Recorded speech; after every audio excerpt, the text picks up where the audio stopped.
Hi, folks. Welcome to another episode of Film Study. This is Ken McKusick, and we're back for part 2 of our discussion of the wide receivers and the 2025 Ravens. A lot of things to discuss, but we have Sam Njoku joining us for this. Sam, thanks for coming back for part 2. Thanks for having me. Very excited to talk some more Ravens football. All right, and I had some good discussions in part 1. The decline of Rashod Bateman was a lengthy and frustrating topic for both of us in terms of trying to diagnose why it occurred. Some of the social media stuff that's been done recently, we felt like we had to touch on. Zay Flowers' play, while outstanding in general for the year, had some game management components that were frustrating, both in terms of some fumbles and hand situations, as well as the literal game management decisions that have occurred, one in each of the last 3 years. Yeah, very eye-opening for me, especially the Steelers kneel down, which I'll have to take a closer look at. But yeah, Zay Flowers still, regardless of that, has had an excellent couple of years. So hoping that the Ravens make more opportunities for him. And Rashod Bateman, I mean, the skill set is there, but for whatever reason, hasn't been able to put it all together for 2 consecutive seasons. Hopefully this is on the upward trend for him and more good to come in the future for him, because he's definitely a receiver worth having on the football field. Just need to put it all together. Yeah, a lot of good back and forth. And Sam is always someone I love to talk football with. So we go down a couple of rabbit holes as we're going through this, and we get into some offensive line play and other things. It always seems to happen, but that's cool. That's what we like to encourage on this show. And it's also part of why we're back for part 2 here to talk about DeAndre Hopkins as the first of the receivers here at a fine 1-year contract value. I'd say, I think it was 1 year, $5 million. 8.5 yards per target was his best since 2021 with Arizona. So I think all in all, I think the Ravens fans have to be pretty happy with the year he had. Very happy. I mean, even frustrated a little bit by the fact that he didn't get a little bit more in terms of looks his way. But for $5 million, what you got from him was spectacular. In big moments, he seemed to step up. Definitely a veteran, definitely older than the other guys. So not much in the way of consistent production because of it. He didn't get a lot of snaps out there compared to Zay Flowers and Rashod Bateman, but he when he showed up, he definitely showed up, and it was nice to see. He knows how to present himself. You don't often hear this said about a wide receiver, but Hopkins reads the quarterback very well. Okay. Yes. Now, why is that important? Because he's often in tight coverage of his cornerback on any route that he runs. If I'm going to say it as positively as I possibly can, he's not a big separation guy anymore at this point in his career. But he does a very good job of knowing how to present himself as a wide receiver when he's on a slant. One of the really nice plays this year was that 32-yard play at Cincinnati, which beat a very crowded line of scrimmage. And then on that same drive, they had a 30-yard touchdown pass to Rasheen Ali, which is a beautiful rainbow over the crowded defense, which really got the Bengals to back off entirely in that game. And the Ravens went on to win handily 24-0. Yeah, I think that was a game that the Ravens had to have. At the time, I was still holding on to hope that they could somehow make it to the postseason, but that was a big game from both Lamar Jackson and DeAndre Hopkins. Not much in the way of, superb stats out there. You didn't really see it that much, only 24 points, but it was definitely one of those games from Lamar Jackson and DeAndre Hopkins where you thought, yes, these guys are going to get it together and get the job done. So it'll be interesting to see from DeAndre Hopkins what he can do if he's brought back. But as far as 2025 is concerned, this is a pretty decent outcome, especially considering a few years back when they got a veteran with Odell Beckham and not quite the same amount of success with a huge amount of dollars tagged to him. Right. And so it was a much better value, obviously, less than a third of the cost. And Beckham had a good year on a per target kind of basis, actually pretty similar, 8.5. And I think Beckham was around 8.8 yards per target. Both of them were fairly adept at drawing penalties.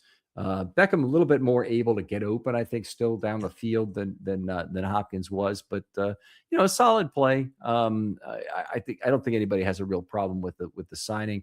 The passer rating throwing to him wasn't outstanding at 93.1, but it wasn't terrible. When you look at Lamar's overall, Lamar is certainly better, but Rush is certainly worse. So I'm not sure if that comes out at 93.1 overall. Matter of fact, I could look that up pretty easily, and then we wouldn't have the same problem with this come up, multiple times in the same episode. But a decent, certainly year as a receiver, and certainly for who he was at his age, a good thing. Yeah, and again, I was very trepidatious in my willingness to be excited about the signing because of the bad taste in my mouth on the Odell Beckham. Again, Odell Beckham wasn't a terrible signing, but I was concerned that he was going to take targets away from a Tylan Wallace or a Tez Walker or LaJohntay Wester, and he kind of did in some aspects. But the Yeah. production was there. He was an asset that the Ravens didn't have on the football field, meaning the ability to make contested catches when the separation wasn't there. As you mentioned, the separation wasn't there. Still able to make those targets count in a lot of ways, especially in pivotal moments throughout the season. So I was very impressed with DeAndre Hopkins, given the way the offensive line played and the injuries to Lamar Jackson. Not a great deal of chance to really take a good look at what Hopkins could provide for you long term, but for the year in which the Ravens said, he was definitely a welcome addition. Yeah, they found a way to use him early in the season. They didn't in fact use him all that much in this way, but they found a way to use him early in the season, which is use him primarily outside the numbers, where particularly in single high looks, if he's outside the number, the safety's not getting there. So basically, Lamar Jackson can throw up a rainbow. It's a man on man competition, and when you have DeAndre Hopkins out there, you got a pretty good chance to get some sort of a flag thrown. It's mostly of the time it's not going to be on Hopkins himself. And you have a good chance to get a reception as well and adjust the football. The ideal guy to have him covering him is a Brandon Stevens-esque corner who doesn't really look back for the football, doesn't peek into the backfield too well, and he really will pride himself on staying right in the hip pocket of the receiver, because that's exactly where DeAndre Hopkins at this point in his career expects you to be, and he adjusts very well to the football if you're just trying to read what he's trying to do to get there. So from that perspective, outstanding season. How excited are you to have him back for one more year, say at the same price? I'd be okay with it. Again, I think it depends on who the Ravens bring in as offense coordinator. What is the true identity? In the first part of the show, we talked about the Ravens wanting to run similar read option, RPO, that type of deal. They're running a lot more 11 personnel here. Maybe there's a case to bring Hopkins back, but again, I would much rather have them get in a young guy to come in and maybe in the mid rounds, maybe in the first round if there's somebody exemplary out there. But for the most part, just get some young guys in here. Give Tez Walker a chance to get more targets his way. Again, I want to see more Tez Walker. And if that means that we get less DeAndre Hopkins or no DeAndre Hopkins, I'm okay with it. But I'll be okay. I wouldn't be surprised if the Ravens, hey, let's bring him back for another year for $5 million and see what we can get. Right. Yeah, I wouldn't be shocked by it either. I think that Walker is the main reason I wouldn't want to do it. And the possibility of injuries to Flowers and Bateman, which we weren't too terrible this last year. Flowers, I think, played all 17 games. Bateman played 13. So he didn't have a big problem with wide receiver injuries this last year. But when they did, they were happy they had Hopkins. And they didn't really use Walker as much as they could have this last year, which I thought they had enough indications that they probably should have used him more based on how successful he was in the opportunities given. But it was what it was anyway. And I think you're right. I think it really depends on the other players around him more, whether or not I'm really excited to have him back at $5 million. It is, Voss always points out that the mid-range contracts are usually the ones you really regret. That the ones that are, 5 million or worse, it's 3 years for 16 million or something. Those are the ones you regret in terms of setting those up and paying them for them later. Yeah, that's a good point. Yeah. So I don't know.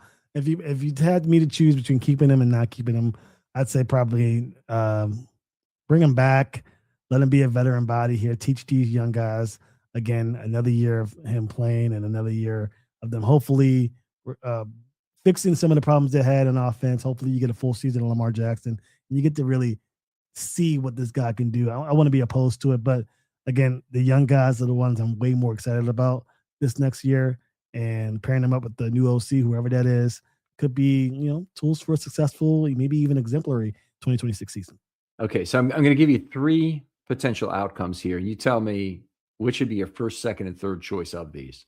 Okay. Number 1 is Hopkins walks and the Ravens get a 6th round pick in return because somebody else overpays him.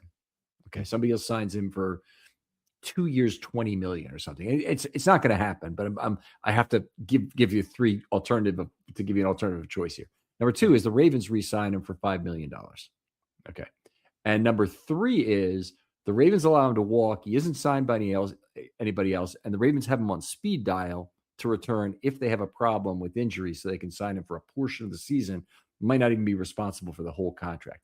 Give me your 1, 2, 3 of those three alternatives. Oh, those are good ones. Well, Hard the ones, first one, yeah, very hard. I'd have to go with having him on speed dial. He's available to come in at any time regarding injury. For instance, if Rashod Bateman goes down, that's the guy I'm calling right away to come in and fix that problem right away. Second option would probably be the letting him go Okay. and having the guy sign 2-year, $20 million. You got a 6th-round draft pick, somebody similar to that you'll get with Tylan Wallace or LaJohntay Wester. They can come in and kind of round out this receiver group. And then my third idea would be to give him that $5 million contract and just bring him in without any, regard of bringing in another receiver through the draft. Yeah. Okay. So I think I'd mix up. I'd change your first two. I'd take the 6th-round pick, then the speed dial, then the pay him $5 million again as my three options in order. And I'm not even really that opposed to paying him $5 million, but I just want to give options that were of a similar level. That was tough, Ken. Glad. High value question there then. Yeah. All right. Let's move on to Tylan Wallace a little bit because he dropped off tremendously in terms of his productivity in a lot of ways. And he's just signed to a 1-year deal. There's some void years involved, so the Ravens will pay for some of that this year. But he had 16.1 yards per target in 24 and just had 45 yards on 8 targets, 5.6 yards per target in 25. I don't think there's probably ever been a Ravens receiver who dropped off by 10.5 yards per target in one season, if you could define it to have a certain minimum number of targets. Yeah, that was another one. And I guess if you're going to have Rashod Bateman drop the way he did as well in terms of targets, then that means the passing game wasn't all that exemplary in 2025. So I guess you can make it make sense in that regard, but still a huge drop off from Tylan Wallace. The guy who did I expect him to be like a Pro Bowl receiver? No, but I didn't expect the drop off to be this drastic. Again, he was a guy who was probably overplaying his skill set in some ways a lot of those years, especially as a receiver, as opposed to being a special teamer. So I was very happy with the production that they were able to get out of a guy like that. But this past year, yeah, he was definitely not the same guy we've seen in years past. Right. Only 12 targets in 24. Yeah, like 193 yards, I think. So that was how you got to 16.1, which is outstanding for 12 targets and only 8 targets. Target difference, on that level, I don't know that I really care about the target difference. I care about the total productivity difference, obviously, a lot. But maybe even more serious for this team was how his run blocking fell off the table. Oh my God, he was terrible this year, and he'd been very good the previous year. In fact, he'd been among the top run blocking receivers in the entire league by PFF last year, and he was earning a lot of snaps because of it on offense, not just playing all his special team snaps. And this is the one I'm more concerned with, more so than the yards. I get 8 targets for 45 yards. Fine, you're Tylan Wallace. You're not going to get a lot of opportunities in this game with these rosters, with the roster that the Ravens have. But run blocking, no excuse. He's running the better run blocker. In fact, you can probably consider him to be the best run blocker as a wide receiver for this Ravens team last year. Yeah. This year, man, not the case at all. And if you're not going to be a good run blocker, you're not being productive in the passing game, you're going to find yourself in the inactive list more often than not. And that's what we saw toward the latter portion of the season. Yeah, absolutely. It had to be a tough cookie for him to eat there to be not active there at the end. But he was alternating with Tez Walker. Wallace is still a valuable special teams player. He's a guy who was 13th in total special team snaps for the team, but he was 5th in tackles. Now, some of that occurs if you're just on return teams, you may pick up more snaps actually, but he's a 4-unit player, so he's getting a whole bunch of snaps where he can't get tackles, and he's still doing very well. I think I don't know if the Ravens want to keep him because I think so much of that is tied up in Chris Orton and John Harbaugh's feelings about him. And now the new team is going to have to figure it out. And the one constant that will remain, I think, is Anthony Levine, who would be my bet to be elevated to special teams coordinator with Horton gone. And we can talk about that and maybe go down this rabbit hole for just a second. We got a little bit of time on our hands, right? Sure. But Anthony Levine, they had put a hold on him and a hold on Chris Horton in terms of lateral moves. So Anthony Levine is just an assistant special teams coach. So unless somebody's going to make him special teams coordinator, they weren't at any real risk of losing him. But the fact that they put a hold on him indicates to me that they really do view him as a potential future special teams coordinator, whether it's this year or a year in the future. Yeah, I agree completely. It's one of those things where the Ravens front office values those guys, Anthony Levine, obviously having, special ties with the Ravens in general anyway. It just makes sense for them to block it. And because we got a young coach here in Jesse Minter, not a lot of ties to a lot of people. There's major ties with Michigan and with the Harbaughs, and Harbaugh's creating his own staff in New York, and Jim's creating his own staff or already has a staff over there in LA. So it's going to be very interesting to see what they do. I think I agree with you completely. I think Anthony Levine is a good candidate to succeed that role as special teams coordinator. We'll see what happens, but it'll be interesting what they do with Tylan Wallace in that regard, because he could go to New York. Maybe John Harbaugh loves him enough. It's a Swiss Army knife of a player, and you can have success over there. But I think that, having him come back with the way he played in 2025 would be, I want to say it's ill-advised, but it'll be a bit of a shocker considering the other needs for this football team. Right. I mean, honestly, his next contract's going to be at the vet minimum. It's that simple at this point. But I guess okay. So close to vet minimum, it doesn't matter. Here in Baltimore, there could be frictions added to that if they want to give him a little bit extra VSB money. But right now, that went all to Patrick Ricard last year. It could go to Ardarius Washington this year, which seems like a really good use of it. So it's not like they don't have other people they got to feed. So given that they have this very limited amount of money to hand out this way, I don't really see Tylan Wallace get anything out of it. There's some other things about Wallace that were things he used to do pretty well. I mean, he's got a 16.2 yards per return on punts in his career, and yet he didn't return any punts this last year. I know they have Jonte Wester, but they also had, I think they put other guys out there for hands purposes at certain times. Yeah.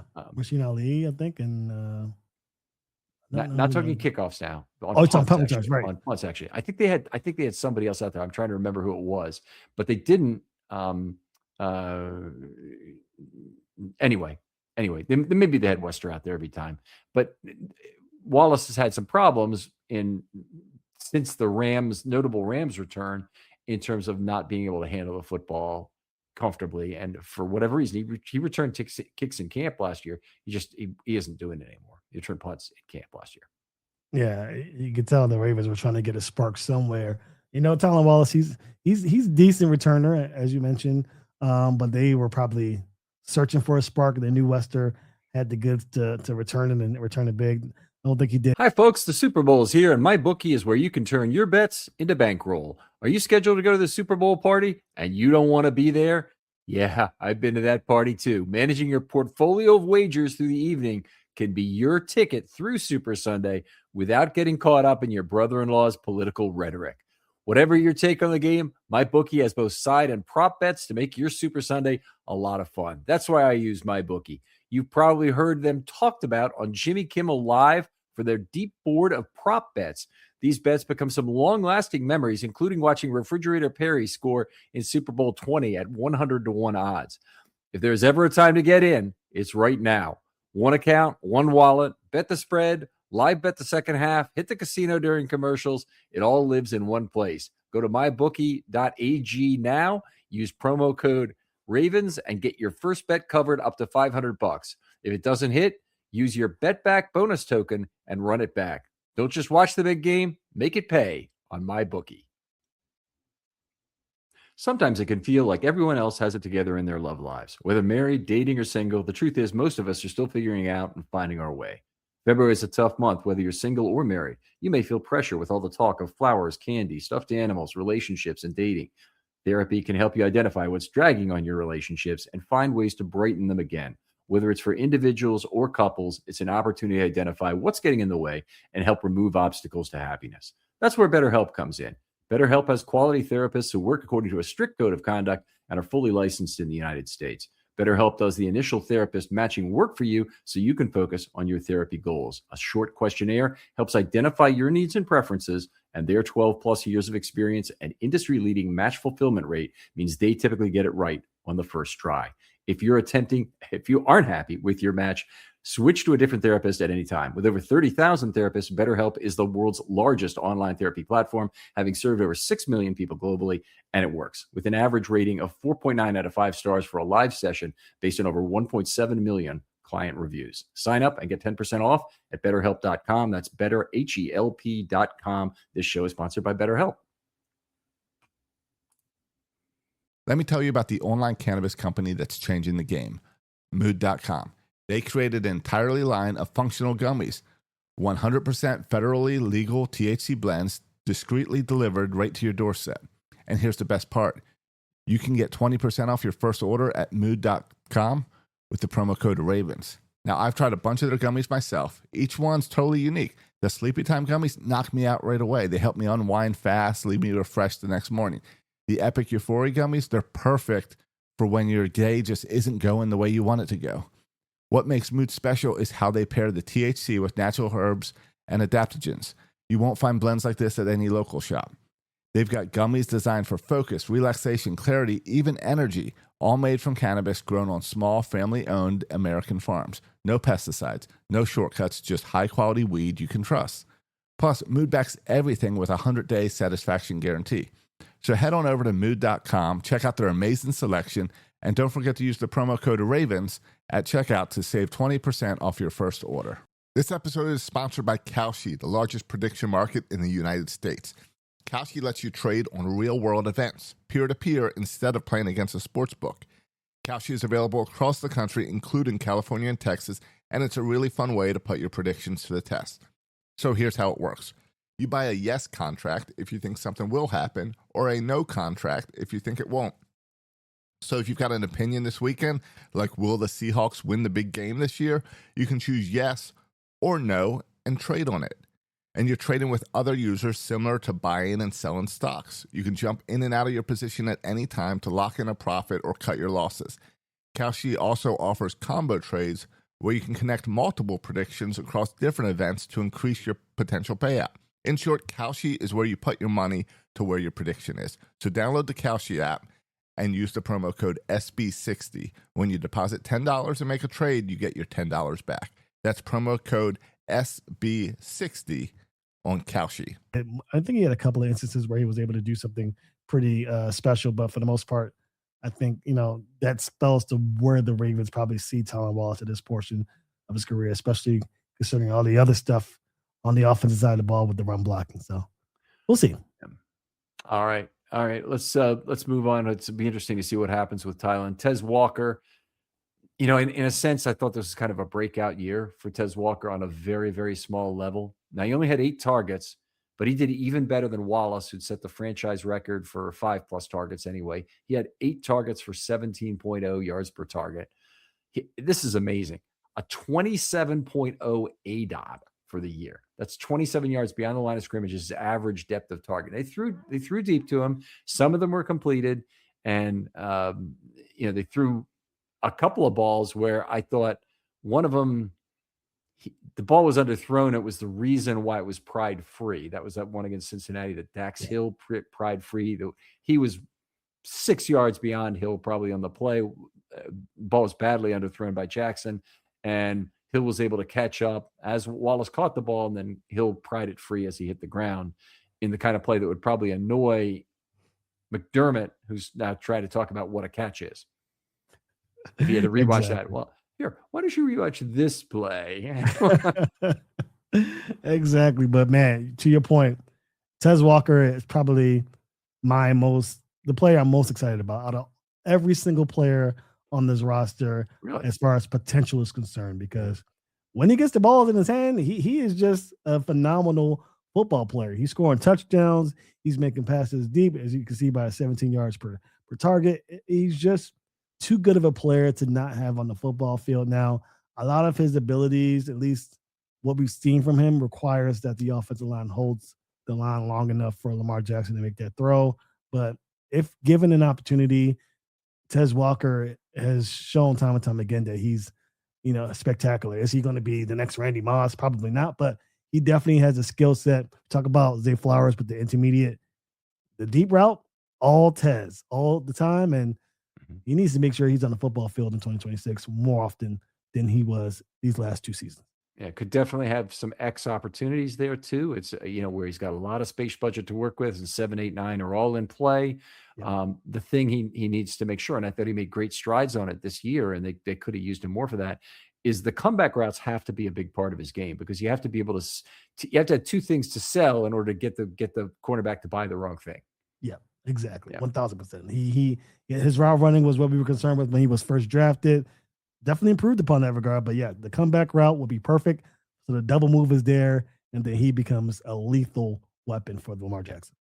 Yeah, absolutely. And I think, then you have all kinds of, I really want to see Zay Flowers moving the safety, and I don't want to see Zay Flowers moving the safety solely in trying to get him to rob a route that's between level 2 and level 3. That doesn't help the Ravens nearly as much as him being forced into deep coverage of Zay Flowers on a 2-on-1 bracket situation when the ball's not going there.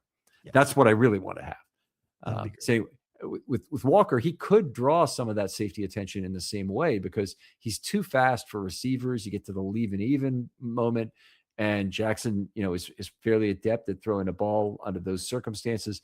Also, the one thing I pushed back on you that you mentioned earlier was that you can't, you need a lot of time for these deep routes to develop. Yeah. Oftentimes, it's paradoxically, deep routes, since the ball has to travel in the air for a good long time to get to the point, you actually get it out fairly quickly. So between 2.1 and 2.2 seconds, if you read the teachings of Joe Walsh, is about when he wants the pass thrown for a completion at 42 yards. Oh. And if the Ravens were to go that, and again, that's a timing throw, it might be that Lamar could get on the page with those kind of reads and get the ball out quickly. Now, we still, the two plays he made to Zay Flowers at the end of the Pittsburgh game to bring the Ravens back, season hopes back in, neither of those was that kind of a play. Not at all. He was fighting for his life to get free to make that play. But to your point, you're absolutely right. I mean, if you have the anticipatory nature of where the defense is, you could toss that thing as soon as you have the ball and see the release from the receiver to go out there and put the ball down the football field, which further pushes the agenda that we need more Tez Walker in 2026, regardless of the play of anyone else. He is just too good of a weapon to not have on there more times in 2026. Yeah. Well, I'm all with you all the time there. I got to see a situation at least this next year where he's active for every single game. Yes. They lean into the special teams usage, which was decent. He played 167 special teams tackles. PFF's grade for him is pretty decent. He plays on the field goal block. Actually, that's not true. This last year, I don't think he played on the field goal block. I think he just plays 4 units. Missed 2 tackles, made 2, that's not particularly good. The Ravens have a lot of great tacklers on special teams, including DeAndre Jackson, who, if there's a guy on the team who has to be on solely for special teams, it would be DeAndre Jackson. He's played that well. That said, I want DeAndre Jackson to learn how to play safety so he can have really additional value to the Ravens. Yes, 100%. I think that, special teams is great and all, and we know how big of a special teams guy John Harbaugh was. It doesn't need to be stated any further, but he needs to be on offense more. I know he's fast enough to be one of those gunners. Sure, why not? Get him on the football field as a receiver, get him the ball, and that'll do wonders for the run game as well. And Lamar Jackson, keeping those safeties honest, keeping his corners honest, and keeping the second level of the defense relatively open for Lamar and Derrick Henry to get to work. All right, I think we pretty much hit on anything on the 5 receivers who had targets. The one guy we left off here is LeJohntay Wester. So what do you do with him next year? What's your plan for LeJohntay Wester? In fact, I'm going to put you in the position. I'm LeJohntay Wester. Would be John Harbaugh, but maybe you're Eric DeCosta actually in this situation, since John Harbaugh wasn't still around to do these interviews, I don't think. And I'm having my exit interview with the team. Okay. And I really want to know, hey, coach, what can I do better next year? What do you tell me? Keep stacking practices. Make sure you're catching the ball effectively. Make sure you're running routes effectively. He's a smaller guy, so we need to have trust in his ability to hold on to the football. And, it'll go from there. I think he was a solid returner this past year. Things to work on there, but overall, I think that he just needs to be able to hold on to the football more, be consistent on the practice field, and find a way onto the football field, which was very crowded in 2025 for sure. You had DeAndre Hopkins, who's a Hall of Famer, and you got Tylan Wallace, who's a special teamer, as well as showing flashes of being that guy on offense. So there really wasn't a place for him this year. But if you remove Tylan Wallace, who's going to be a free agent, DeAndre Hopkins, who's going to be a free agent as well, you got an opportunity, but you got to make the most of it during mini camps and training camp. All right. So he played 58 snaps on offense this last season. And that's just not very much, but obviously he didn't have a target in about 30 routes run, 29, 30 routes run. So bummer anyway that they didn't do more. And a kind of a bummer from my perspective that he didn't take some of that role that they still were allocating to Zay in terms of a gadget guy. Yeah. We talked about it before the season started. We wanted to get him the gadget plays, so Zay Flowers more intermediate, deep routes. Nope, not doing, at least not this year. Maybe didn't like what they saw in training camp. Maybe they wanted to get people they trusted out there in those roles. But in 2026, if he wants to find a way on the football field, I think that will be his niche where he can come in and maybe steal some targets away from Zay. Right. All right. Anyway, we've been over, I think, all the receivers who really played in 25. They've had some practice squad guys who were up and down. Nobody got a target. Let's talk about 26 needs right now. So let's start with your focus on them for the draft. Where's your over under? We both agree a wide receiver will be drafted, and they could even draft 2, I suppose, because you got some low round picks that don't have a lot of value there. But let's say they draft 1 wide receiver. What's your over under for the round it occurs in? Very interesting. I think over under. Give me round 3. Exactly mine. So it could pick someone in round 1 or round 2. They certainly could pick somebody lower. I could see it being 3.5 would be the number I would pick, just to split the betting action on either side there. But yeah. All right. Trying to get Bateman right. Where's this rank among the things that they need to do for 2025? I think it's, if not the top of the list, right, very close to the top of the list for the Ravens. I think they got him on such a great value contract. It'd be a shame to trade him away to a team that really focuses on timing, a Kyle Shanahan type of Shanahan offense, or McVay type of offense where timing is key. You can get the ball out to your guy because you know where he's going to be. It'll be a shame because whoever team gets him is going to get a really good receiver. So finding a way to use his skill set to the best of your ability as an offense will be paramount for this team in 2026. It will really take this offense, I think, to the next level. Yeah, great point. And I think that of all these things, including like where they draft somebody, I think it's the most important consideration, because I basically say I don't want to spend a first round pick on a wide receiver. Right. Just I'm not, I'll never say never, because if they get in the first round and they take a player who is counter to their needs, so every Ravens fan is screaming for an offensive or defensive lineman. They draft a wide receiver, they draft a safety. It's going to be because that player is a tremendous value. Yeah. All right. And is Caleb Downs available at 14? That could happen. I'm not sure that there's a single receiver that is a have to have at 14 this year, but I have to think about that in terms of the guys. Maybe. Yeah, maybe. I mean, he's at the top kind of, so he'd be the guy that if there's anybody you have to have him. I think I've seen mocks where he's not taken that high.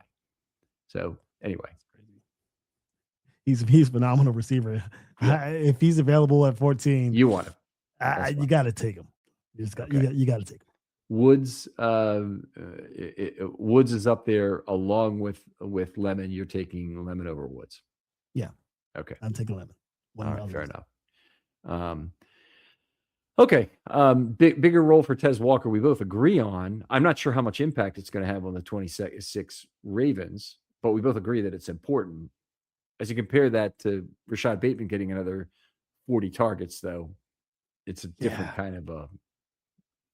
My selfish ask is this probably is the top of my list, just from a pure selfishness aspect, just to see what he can do given the full role. In reality, it's the Bateman. Bateman's number one for sure. Bateman, you gotta fix whatever's broken with that, because he's just such a great contrast to what you got with Zay. You got to figure it out. But bigger role for Tez Walker for sure. He deserves it. You got to see what you got with him. Maybe, Jesse Minter looks at him and says, yeah, he's just a speedy guy. Let's focus somewhere else. That's a possibility, but give him an opportunity this offseason to prove himself. This is year 3. If he's going to get it now, now's the time. If not now, then when? Yeah, I agree. I think he has to start this year. I mean, obviously the waiting for the 4th year is just, it's not a winning strategy. If you decided that he's not your guy and he has a big 3rd year or does something that would excite another team with a 3rd year that follows up the year he just had as a deep threat, at least maybe you have some trade value there. You don't have to trade him, but maybe you have something anyway. And that is one of the taxes for having a player like DeAndre Hopkins on the roster, is he's going to get more opportunity probably than a Walker. But the team, the management, the coaches should all be really happy if Walker eats Hopkins' lunch if they're both on the field in 26. In fact, they should have been happy with it in 25, but it obviously didn't play out that way exactly in terms of probably their happiness more than him actually having a better season. Yeah, I mean, I think that, skill set shows sky's the limit. The yards per target shows sky's the limit. Best case scenario, you're right. You bring in DeAndre Hopkins and Tez Walker just blows them away in training camp, and you got a really good 3rd option for your passing game in 2026. All right. So one other thing about it is do the Ravens have a need for additional speed at the position? So you got Walker, you got Bateman, you got Flowers, and Bateman is good speed. Flowers is excellent short area quickness, certainly in terms of the cutting ability, which really gives him elite speed as far as I'm concerned. And then Tez Walker is the fastest of them all, but doesn't have the complementary routes to really sell it as easily as the other two. Do the Ravens need another really fast receiver? Yes. Speed kills in the National Football League. And you could tell that since the Hollywood Brown, fiasco, they really haven't had a downfield threat besides the limited action with Tez Walker. So I think it will be phenomenal if they can find a receiver that can move the ball down the field. Doesn't necessarily have to be the tallest guy. No, everybody loves the Randy Moss, Calvin, Johnson type of wide receiver that can go down the field and make something happen. But really, you just need a guy that can threaten the safety enough where you can get some underneath throws going, as well as, make the big play down the football field. So a guy with more speed through the draft, certainly somebody that can run a comeback route. And as we mentioned with Tez Walker, use that for the double move sake in opportune times. So yeah, I'm all about more speed in the draft, and hopefully the Ravens can do that in this upcoming draft in April, May. Can't really tell. Yeah. Very exciting. I'd be very excited to get speedy players on both sides of the ball, but I think certainly another, I wouldn't mind another speedy running back. I certainly wouldn't mind a speedy wide receiver. And I don't know if there really is such a thing, but if we had like an above average speed at tight end, that's probably the least important of the 3, but it's also kind of important in terms of relative to the guy we have right now as our primary tight end. Having a speedy one would be nice. Yeah, I mean, likely not going to be back next year. He was a speedy guy. Get a tight end. I mean, that's probably the least of my worries, because we know that front office is very good at drafting tight ends. They'll probably see that as needing a complementary piece outside of, Mark Andrews, bringing a speedy tight end over here and get to work. But yes, to your point, a speedy tight end would be very advantageous, especially with the loss of Likely.